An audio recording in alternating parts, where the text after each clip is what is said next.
Prabowo boleh mengambil tindakan seperti itu untuk negara sebesar Indonesia, maka kenapa Malaysia tidak boleh? Tambah pemerhati langkah berkenaan jelas. Tahun kemarin nih, jagung murah habis diantem sama impor. Tahun ini nih, singkong tidak laku. Terus kita sok-sokan melakukan demonstrasi ya, akhirnya susah sendiri kan? Ini terjadi di PT Ihong, tepatnya di Cirebon, di mana. Assalamualaikum warahmatullahi wabarakatuh. Jumpa lagi para sahabat dan teman-teman dengan Farhan. Gimana kabar-kabarnya? Semoga kalian semua sehat-sehat sahaja. Dan yang baru bergabung di videonya Mas Farhan, jangan lupa bantu sokongannya dengan like, komen, share, dan subscribe-nya. Terima kasih banyak-banyak yang sudah bantu sokong di channel ini. Semoga kalian semua dimurahkan rezekinya, dipanjangkan umurnya, dijauhkan dari malak bahaya oleh Allah Subhanahu wa Ta'ala. Amin amin ya rabbal alamin. Oke para sahabat dan teman-teman, di video kali ini ada sebuah video yang disuruh ke reaction kepada Mas Farhan tentang TV internasional Malaysia meliput suatu tentang yang Presiden Indonesia yang tak membatasi tentang ekspor ke negara lain para sahabat. Sekarang adanya kebijakan Trump yang kemarin itu, Malaysia dan juga semua negara se-ASEAN ini goncang-gancing para sahabat, dan juga termasuk negara Indonesia, negara Mas Farhan. Sekarang ini mata uang sangatlah rendah, sampai 1 USD, 1 dolar mencecah sampai 17.000. Dan di sini ada sebuah narasi yang mengatakan agar meniru presiden yang ada dekat Indonesia. Mungkin yang dikatakan itu untuk meniru seperti halnya membebaskan, tidak ada batas macam itu untuk mengekspor ke luar negara. Mungkin itu saja. Kalau untuk meniru secara keuangan atau meniru tentang IQ-nya orang Indonesia, tidak, yalah para sahabat. Tahu sendiri, dan para sahabat penasaran seperti apa IQ orang kita. Besi dekat pinggir jalan pun dihabisi, dicuri para sahabat. Dan para sahabat penasaran seperti apa videonya. Kita simak sama-sama. Ini dia. Malaysia patut mencontohi tindakan Prabowo yang berani mengambil langkah drastik menghapuskan kota import untuk barang-barang keperluan rakyat. Demikian sarana pemerhati susulan tindakan Presiden Indonesia Prabowo Subianto yang mengambil inisiatif di luar kotak dalam usaha untuk melonjakkan ekonomi negara itu. Perizinan saya minta ya Menteri-Menteri ya, jangan ragu-ragu. Saya minta demi rakyat. Saya benar-benar ini kesempatan. Saya minta ya, ada Menteri Pertanian, ada Menteri Perdagangan, nggak usah ada kota apalagi semua, nggak ada kota.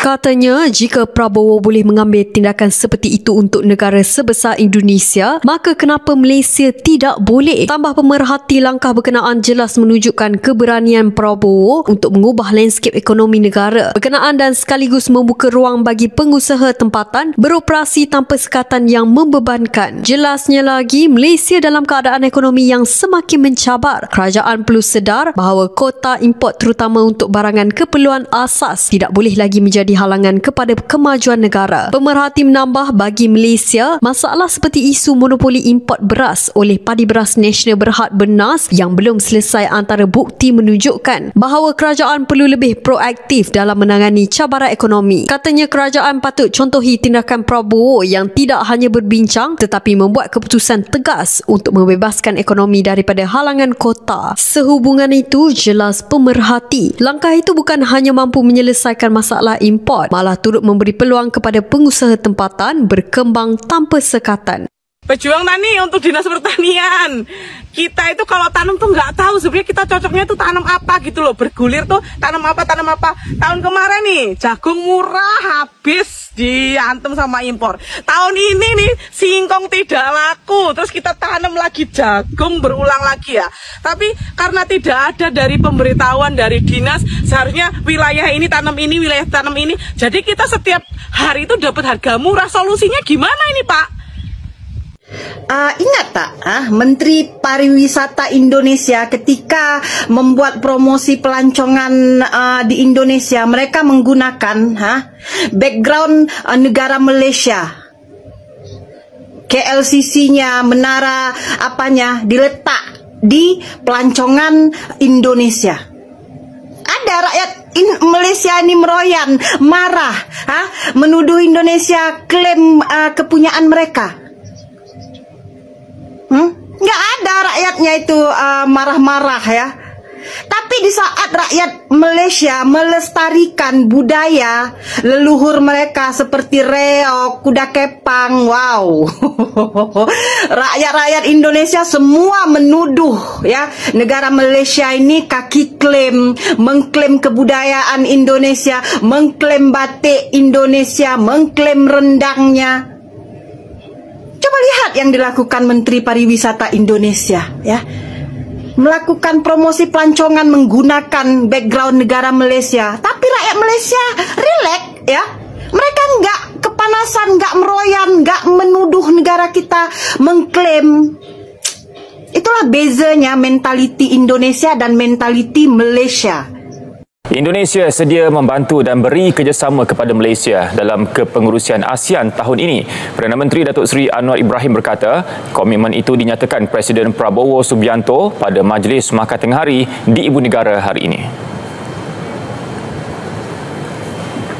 Tentunya pertemuan ini sebagai lebih banyak tidak official, persahabatan untuk bincang dua hala, kerana kedua-dua kami berasakan harus dilakukan sesuatu yang lebih untuk meningkatkan hubungan perdagangan, pelaburan, ya, kerjasama, perbatasan, menyelesaikan beberapa masalah yang berbangkit. Dan kunjungan rasmi dia itu 27, insyaAllah, sekitar 27 bulan Januari ini.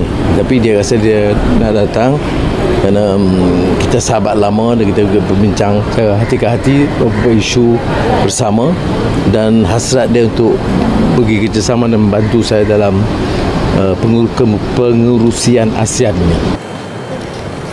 Wisma Putra memaklumkan lawatan Prabowo cerminan hubungan istimewa antara Malaysia dan Indonesia yang ditunjangi oleh kerjasama kukuh dalam pelbagai bidang termasuk ekonomi, sosio-budaya, pertahanan dan keselamatan. Pada tahun 2023, Indonesia merupakan rakan dagang ke-7 terbesar Malaysia di peringkat global dan ketiga terbesar dalam kalangan negara anggota ASEAN dengan jumlah dagangan $24.39 bilion Amerika. Presiden Prabowo yang tiba di KLIA pukul 10 pagi tadi berlepas pulang ke Indonesia kira-kira pukul 1.20 tengah hari. Beliau yang diiringi Datuk Seri Anwar ke pesawat melintasi barisan kawalan kehormatan 28 pegawai serta anggota daripada Batalion Pertama Regimen Ranger Diraja diketuai Kapten Raja Azri Syahir. Itu dia para sahabat dan teman-teman, menurut Mas Farhan, pandangan Mas Farhan tentang untuk meniru Indonesia yang dikatakan yang diliput di TV internasional Malaysia, diliput di TV news macam itu agar tidak membatasi untuk ekspor ke negara lain macam itu. Jangan semua orang boleh melakukan ekspor, jangan hanya orang-orang tertentu macam itu yang dikatakan oleh Bapak Presiden kita macam itu. Sebenarnya kalau meniru tentang ilmu tentang ekonomi, tentang apalah, tentang IQ itu sangat dinafikan, dan juga netizen kita pun, netizen Malaysia ini tidak setuju dengan IQ yang kita punya ini dekat Indonesia. Netizen kita ini masih belum berubah para sahabat. Gimana mau jadi negara maju macam itu? Bahkan itu mesin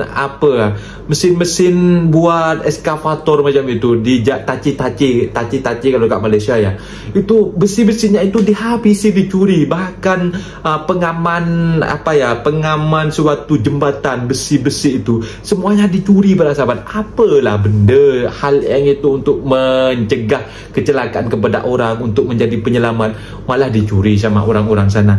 Gimana IQ-nya mereka itu para sahabat? Bagaimana kalau ada statement Malaysia itu mau belajar ke negara kita kalau IQ-nya macam itu para sahabat? Mungkin hanya ingin belajar, jangan diberi kota macam itu, seperti rencana Bapak Prabowo, seperti halnya tidak ada batas kota-kota, itu yang harus dipelajari, seperti halnya berkaca kepada mereka macam itu para sahabat. Mungkin videonya sampai di sini para sahabat dan teman-teman. Apabila ada kata benda yang silap, Mas Farhan minta maaf sebesar-besarnya, mohon dibenarkan di kolom komentar. Mas Budi Udri. Wassalamualaikum warahmatullahi wabarakatuh.